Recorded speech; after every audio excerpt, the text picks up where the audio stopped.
ನಮಸ್ಕಾರ ಸ್ನೇಹಿತರೆ, life at particle farms YouTube ಚಾನಲ್ಗೆ ಎಲ್ಲರಿಗೂ ಸ್ವಾಗತ. ಮತ್ತೊಂದು ವಿಡಿಯೋ ಜೊತೆ ನಿಮ್ಮ ಮುಂದೆ ಬರ್ತಾ ಇದ್ದೀನಿ.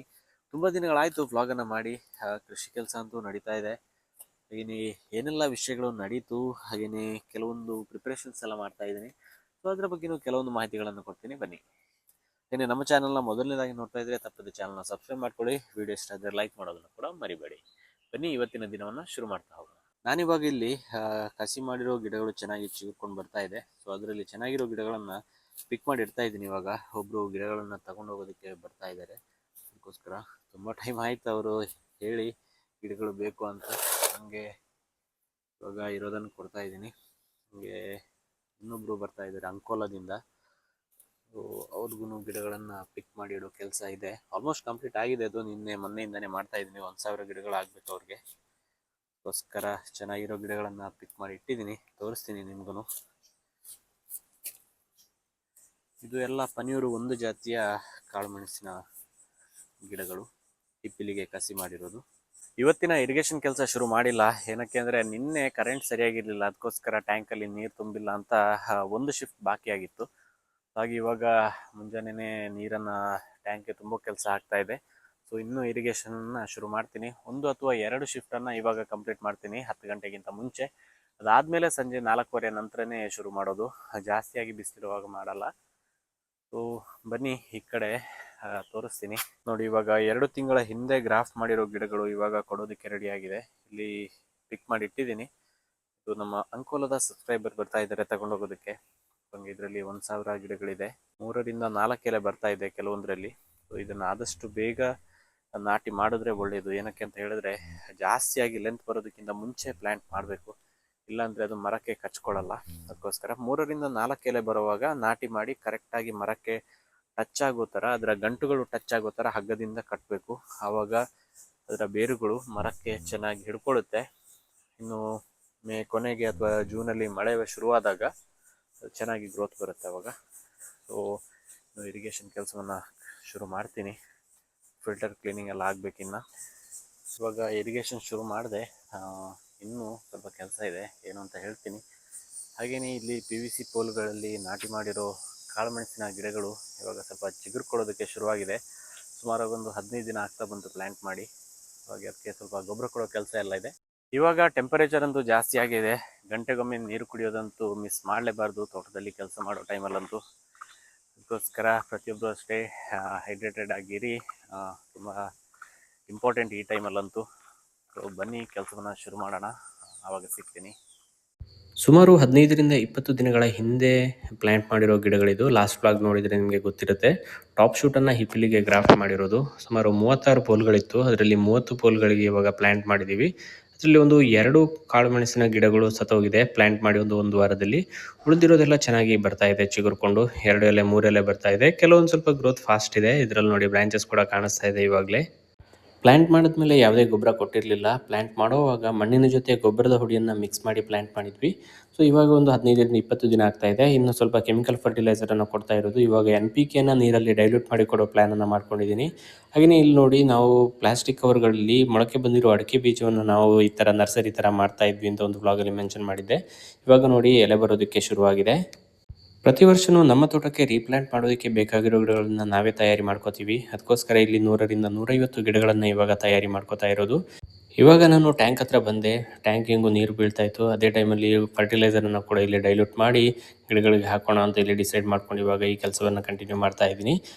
ಮನೆಗೆ ಹೋಗೋ ದಾರಿ ಪಕ್ಕನೇ ಇವಾಗ ಪೋಲ್ಗಳನ್ನು ಹಾಕಿರೋದು, ಅಂದರೆ PVC ಪೈಪ್ಗಳನ್ನು ಹಾಕಿರೋದು. ಅಲ್ಲೇ ಪಕ್ಕದಲ್ಲಿ ತರಕಾರಿ ಗಿಡಗಳು ಕೂಡ ಇದೆ. ಇವಾಗ ಗೊಬ್ಬರ ಕೊಡೋ ಟೈಮಲ್ಲಿ ಎಲ್ಲದಕ್ಕೂ ಒಂದು ಬಾರಿ ಕೊಡೋಣ ಅಂತ ಡಿಸೈಡ್ ಮಾಡಿದ್ದೆ. ಹಾಗೆಯೇ ನಾವು ಯಾವಾಗಲೂ ಓಡಾಡೋ ಟೈಮಲ್ಲಿ ಈ ಥರ ತರಕಾರಿ ಗಿಡಗಳನ್ನೆಲ್ಲ ಮಾಡಿದ್ರೆ ಸ್ವಲ್ಪ ಅಬ್ಸರ್ವ್ ಮಾಡೋದಕ್ಕೂ ಹೆಲ್ಪ್ ಆಗುತ್ತೆ. ಏನಾದರೂ ಕೀಟಬಾಧೆ ಎಲ್ಲ ಇದ್ದರೆ ಬೇಗನೆ ಗೊತ್ತಾಗ್ಬಿಡುತ್ತೆ. ಅದಕ್ಕೋಸ್ಕರ ನಾವು ಆದಷ್ಟು ಜಾಸ್ತಿಯಾಗಿ ಓಡಾಡೋ ಜಾಗದಲ್ಲೇ ಮಾಡ್ತೀವಿ ತರಕಾರಿಯನ್ನು. ಮನೆಗೆ ಬೇಕಾಗುವಷ್ಟು ತರಕಾರಿ ನಾವೇ ಬೆಳ್ಕೊತೀವಿ. ನಾನಿವಾಗ ಇಲ್ಲಿ ಸುಮಾರು 20 ಲೀಟರ್ ನೀರಿಗೆ 1 ಚಿಪ್ಪಿ ಆಗುವಷ್ಟು NPK ಫರ್ಟಿಲೈಸರನ್ನು ಯೂಸ್ ಮಾಡ್ತಾ ಇದ್ದೀನಿ. 15-15-15 NPKಯನ್ನು ಯೂಸ್ ಮಾಡ್ತಾ ಇರೋದು. ಟಾಪ್ ಶೂಟ್ ಬಳ್ಳಿಗಳ ಇನಿಷಿಯಲ್ ಗ್ರೋತ್ ಸ್ವಲ್ಪ ಸ್ಲೋ ಇರುತ್ತೆ ಅಂತಲೇ ಹೇಳ್ಬೋದು. ನಾಟಿ ಮಾಡಿದ ತಕ್ಷಣವೇ ಚಿಗುರ್ಕೊಂಡು ಮೇಲ್ಗಡೆ ಬರಲ್ಲ. ನಾರ್ಮಲ್ ಆಗಿ ರನ್ನರ್ ಬಳ್ಳಿಗಳಾದರೆ ಆ ಥರ ಚೆನ್ನಾಗಿ ಚಿಗುರ್ಕೊಂಡು ಬರುತ್ತೆ. ಟಾಪ್ ಶೂಟ್ಗಳಲ್ಲಿ ಒಂದು ಬಾರಿ ಚಿಗುರ್ಕೊಂಡ ಮೇಲೆ ಆಮೇಲೆ ಗ್ರೋತ್ ಅಂತೂ ತುಂಬಾ ಫಾಸ್ಟ್ ಆಗಿರುತ್ತೆ. ಹಾಗೆಯೇ ನೋಡಿ ಇಲ್ಲಿ ಸ್ವಲ್ಪ ಹಣ್ಣಿನ ಗಿಡಗಳು ಕೂಡ ಇತ್ತು, ಅದಕ್ಕೂ ಕೂಡ ನಾನು ಇವಾಗ ಇಲ್ಲಿ ಗೊಬ್ಬರವನ್ನು ಕೊಡ್ತಾ ಇದ್ದೀನಿ. ಟಾಪ್ ಶೂಟ್ ಬಳ್ಳಿಗಳು ನಾಟಿ ಮಾಡಿದ ತಕ್ಷಣವೇ ಇಮಿಡಿಯೇಟಾಗಿ ಗ್ರೋತನ್ನು ತೋರಿಸಲ್ಲ. ನಾರ್ಮಲಾಗಿ ರನ್ನರ್ ಬಳ್ಳಿಗಳ ಥರ ಸ್ವಲ್ಪ ಟೈಮ್ ಹಿಡಿಸುತ್ತೆ. ಆಮೇಲೆ ಒಂದು ಬಾರಿ ಚೆನ್ನಾಗಿ ಚಿಗುರ್ಕೊಂಡ್ಮೇಲೆ ಆಮೇಲೆ ತುಂಬಾ ಫಾಸ್ಟಾಗಿ ಗ್ರೋತ್ ಇರುತ್ತೆ. ನಾನಿಲ್ಲಿ 4 ಗೇಜಿನ 3 ಇಂಚ್ ಪೈಪನ್ನು ಯೂಸ್ ಮಾಡ್ತಾ ಇರೋದು. ಅರೌಂಡ್ ಒಂದು 12 ಫೀಟ್ ತನಕ ಹೈಟನ್ನು ಇಂಕ್ರೀಸ್ ಮಾಡ್ಬೋದು. ಅದಕ್ಕಿಂತ ಜಾಸ್ತಿ ಫ್ಲೆಕ್ಸಿಬಿಲಿಟಿ ಇರಲ್ಲ ಜಾಸ್ತಿಯಾಗಿ. ಹಾಗೆಯೇ ಇಲ್ಲಿ ನಾನು ಗೊಬ್ಬರ ಕೊಡೋ ಕೆಲಸವನ್ನು ಕಂಟಿನ್ಯೂ ಮಾಡ್ತಾ ಇದ್ದೀನಿ. ಕಳೆದ ವಾರ ಸ್ವಲ್ಪ ಸುಡುಮಣ್ಣನ್ನು ತಯಾರಿ ಮಾಡಿದ್ವಿ. ಅದನ್ನು ಇವಾಗ ನೋಡಿ ಇಲ್ಲಿ ಗೋಣಿಚೀಲಕ್ಕೆ ತುಂಬ ಕೆಲಸ ಬಾಕಿ ಇದೆ. ಬಟ್ ಇವತ್ತು ಆಗುತ್ತೋ ಇಲ್ವೋ ಅಂತ ಗೊತ್ತಿಲ್ಲ. ಏನಕ್ಕೆ ಅಂತ ಹೇಳಿದ್ರೆ ವರ್ಕರ್ಸ್ ಬೇರೆ ಕೆಲಸದಲ್ಲಿ ಬ್ಯುಸಿಯಾಗಿದ್ದಾರೆ. ಅದಕ್ಕೋಸ್ಕರ ಅದು ಜಾಸ್ತಿಯಾಗಿ ಏನಿಲ್ಲ, ನಮ್ಮಲ್ಲಿ ಒಂದು 2 ಜಾಗದಲ್ಲಿ ಪ್ರತಿ ವರ್ಷ ಮಾಡ್ತೀವಿ. ತೋಟದಲ್ಲಿರೋ ಸತ್ತೋಗಿರೋ ಮರಗಳು ಆ ಥರ ಅದನ್ನೆಲ್ಲ ಒಂದು ಕಡೆ ಕಲೆಕ್ಟ್ ಮಾಡಿ ಹಾಕಿ ಆಮೇಲೆ ಸುಡುಮಣ್ಣನ್ನು ತಯಾರು ಮಾಡ್ತೀವಿ. ಸುಮಾರು ಒಂದು 40ರಿಂದ 50 ಬುಟ್ಟಿ ಆಗುವಷ್ಟು ಸುಡುಮಣ್ಣು ತಯಾರಾಗುತ್ತೆ ಒಂದೊಂದು ಜಾಗದಲ್ಲಿ. ಅಷ್ಟರಲ್ಲಿ ಅಪ್ಪ ನೋಡಿ ಇಲ್ಲಿ ರೋಡ್ ಸೈಡಲ್ಲಿ ಕೆಲವೊಂದು ಬೀಜದ ಮರಗಳಿದೆ, ಅದರಿಂದ ಗೇರು ಬೀಜವನ್ನು ಕೋಲ್ನ ಸಹಾಯದಿಂದ ಕೊಯ್ತಾ ಇದ್ದಾರೆ. ಹಾಗೆಯೇ ಇಲ್ಲೊಂದು ಬೇರೆ ವೆರೈಟಿಯ ಹಲಸಿನ ಕಾಯಿ ಇದೆ ನೋಡಿ, ಇದು ರೌಂಡ್ ಶೇಪಲ್ಲಿ ಇರುತ್ತೆ, ಇದೇ ಸೈಜಲ್ಲಿ ಇರುತ್ತೆ, 10ರಿಂದ 12 ಸೊಳೆ ಇರುತ್ತೆ ಅಷ್ಟೇ ಅದರ ಒಳಗಡೆ. ಸೊ ಹಾಗೆಯೇ ಇಲ್ಲಿ ಏನಕ್ಕೆ ಕೋಲ್ನ ಸಹಾಯದಿಂದ ಕೊಯ್ತಾ ಇದ್ದೀವಿ ಅಂತ ಹೇಳಿದ್ರೆ, ಇದು ವೆಹಿಕಲ್ ಹೋಗುವಾಗೆಲ್ಲ ಗೇರು ಬೀಜ ಎಲ್ಲ ಡ್ಯಾಮೇಜ್ ಆಗಿಬಿಡುತ್ತೆ ಟೈರ್ ಹೋದಾಗ. ಅದಕ್ಕೋಸ್ಕರ ಹಣ್ಣಾಗಿರೋದನ್ನು ಮೊದಲೇ ಕೊಯ್ತೀವಿ. ನಾವು ಜಾಸ್ತಿಯಾಗಿ ಏನು ಬೆಳೆದಿಲ್ಲ, ಮನೆ ಉಪಯೋಗಕ್ಕೆ ಎಷ್ಟು ಬೇಕೋ ಅಷ್ಟಂತೂ ಸಿಗುತ್ತೆ. 4ರಿಂದ 5 ಮರಗಳಿದೆ ಅಷ್ಟೇ. ಹಣ್ಣು ಕೂಡ ಅಷ್ಟೇ ತುಂಬ ಚೆನ್ನಾಗಿರುತ್ತೆ ತಿನ್ನೋದಕ್ಕೆ. ನಂತರ ಇವಾಗ ವ್ಲಾಗನ್ನು ಕಂಟಿನ್ಯೂ ಮಾಡ್ತಾ ಇದ್ದೀನಿ. ವರ್ಕರ್ಸ್ ಇಲ್ಲಿ ಬಿದ್ದಿರೋ ಸೋಗೆಯನ್ನೆಲ್ಲ ಒಂದು ಕಡೆ ಕಲೆಕ್ಟ್ ಮಾಡಿಡೋ ಕೆಲಸವನ್ನು ಮಾಡ್ತಾ ಇದ್ದಾರೆ. ನಾವು ಮಳೆ ಬರೋ ತನಕ ಸೋಗೆಯನ್ನು ಈ ಥರ ಕಲೆಕ್ಟ್ ಮಾಡಿ ಇಟ್ಕೊತೀವಿ. ಏನಕ್ಕೆ ಅಂತ ಹೇಳಿದ್ರೆ ಇವಾಗ ಬುಡಕ್ಕೆ ಕಟ್ ಮಾಡಿ ಇಟ್ಟರೆ ಅದು ನೀಟಾಗಿ ಕೂರಲ್ಲ. ಏನಕ್ಕೆ ಅಂದರೆ ನಮ್ಮದು ಡ್ರಿಪ್ ಇರಿಗೇಷನ್ ತೋಟ ಆಗಿರೋದ್ರಿಂದ. ಸ್ಪ್ರಿಂಕ್ಲರ್ ಇರಿಗೇಷನ್ ಆದರೆ ನೀವು ಇವಾಗಲೇ ಕಟ್ ಮಾಡಿ ಇಟ್ಟರೂ ಕೂಡ ನೀಟಾಗಿ ಬುಡದಲ್ಲಿ ಕೂತ್ಕೊಳ್ಳುತ್ತೆ. ಇವಾಗ ಅದು ತರಗೆಲೆ ಥರ ಇರುತ್ತಲ್ವ, ಅದಕ್ಕೋಸ್ಕರ 1 ಅಥವಾ 2 ಮಳೆ ಬಿದ್ದಾದಮೇಲೆ ಅದನ್ನು ಕಟ್ ಮಾಡಿ ಬುಡಕ್ಕೆ ಹಾಕ್ತೀವಿ. ಅದ್ರ ಜೊತೆ 2 ವರ್ಷ ಒಳಗಿನ ಪ್ರಾಯದ ಕಾಳುಮೆಣಸಿನ ಬಳ್ಳಿಗಳಿಗೆ ಹಗ್ಗ ಕಟ್ಟೋ ಕೆಲಸ ಕೂಡ ಸ್ವಲ್ಪ ಬಾಕಿ ಇದೆ. ಅದು ಕೂಡ ಕಂಟಿನ್ಯೂ ಆಗಬೇಕು. ಏನಕ್ಕೆ ಅಂತ ಹೇಳಿದ್ರೆ ಇವಾಗ ಬಿಸಿಲು ಚೆನ್ನಾಗಿರೋ ಟೈಮಲ್ಲಿ ಬಳ್ಳಿಗಳು ಚೀರ್ಕೊಳ್ತಾ ಇರುತ್ತೆ. ಸೊ ಆ ಹಗ್ಗ ಕಟ್ಟೋ ಕೆಲಸವನ್ನು ಕೂಡ ನೀಟಾಗಿ ಮಾಡ್ತಾ ಇರಬೇಕು.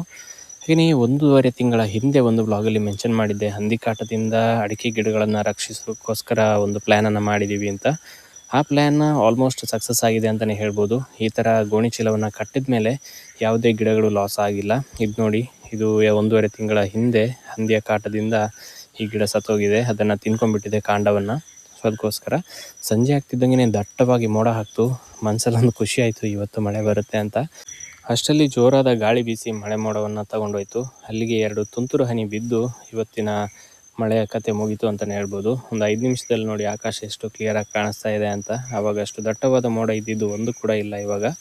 ಸಂಜೆ ಸ್ವಲ್ಪ ಬಾಲ್ಕನಿ ಗಾರ್ಡನ್ ಕೆಲಸ ಇತ್ತು. ಮೊನ್ನೆ ಮುನ್ನಾರಿಂದ ಬರ್ತಾ ಕ್ರೀಪರ್ ಬಳ್ಳಿಗಳ ಹೂಗಳ ಗಿಡಗಳನ್ನು ತೊಗೊಂಬಂದಿದ್ವಿ. ಸೊ ಅದನ್ನೆಲ್ಲ ಸ್ವಲ್ಪ ಸೆಟ್ ಮಾಡೋ ಕೆಲಸ ಇತ್ತು. ಸೊ ಹಾಗೆಯೇ ಇವತ್ತಿನ ಬ್ಲಾಗನ್ನು ಕೂಡ ಇಲ್ಲಿಗೆ ಮುಗಿಸ್ತಾ ಇದ್ದೀನಿ. ವಿಡಿಯೋ ಇಷ್ಟ ಆದರೆ ಒಂದು ಲೈಕ್ ಮಾಡಿ, ಹಾಗೆ ಚಾನಲ್ನ ಸಬ್ಸ್ಕ್ರೈಬ್ ಮಾಡ್ಕೊಂಡು ಸಪೋರ್ಟ್ ಮಾಡಿ ಅಂತ ಕೇಳ್ಕೊತೀನಿ. ಮತ್ತೊಂದು ವಿಡಿಯೋದೊಂದಿಗೆ ನಿಮ್ಮ ಮುಂದೆ ಬರ್ತೀನಿ. ಅಲ್ಲಿ ತನಕ ನಮಸ್ಕಾರ ಸ್ನೇಹಿತರೆ.